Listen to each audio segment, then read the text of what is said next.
الجمعة الثالثة وخوتنا كيعانيوا في فلسطين، ووزارة الأوقاف لم تكلف نفسها أنها تتكلم على داكشي اللي كيتعرض له المسجد الأقصى.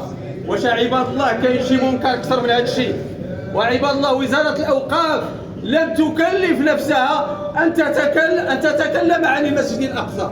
واش كاين شي ظلم؟ المسجد الأقصى ماشي كيسعاو كيخربوه، كيسعاو يهدموه، وحنا في البلاد ما قادينش يهضروا على اليهود وداك الشيء اللي كيديروا في خوتنا في فلسطين. واش كاين شي منكر اكثر من هذا الشيء؟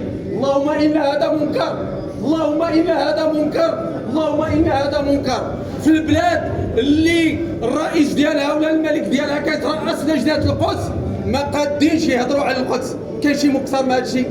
كاين عباد الله اللي كيكسب الشهاده ديال الله ويتكلم عن السارق الصغير ولا يتكلم عن السارق الكبير. اللهم هذا منكر، اللهم هذا منكر.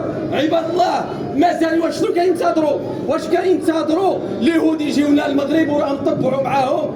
اشنو كينتظروا باش هاد المساجد ديالنا تتكلم على فلسطين؟ شنو كينتظروا عباد الله؟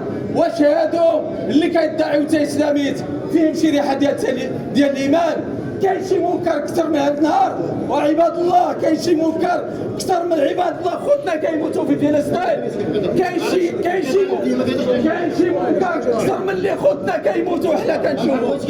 واش ما كاينش شي عباد الله؟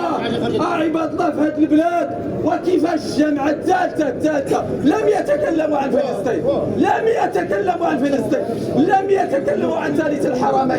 كيتكلم عن السارق اللي سرق بيضاء والسارق اللي كيسرق امه. فين راه المجرمين الكبار؟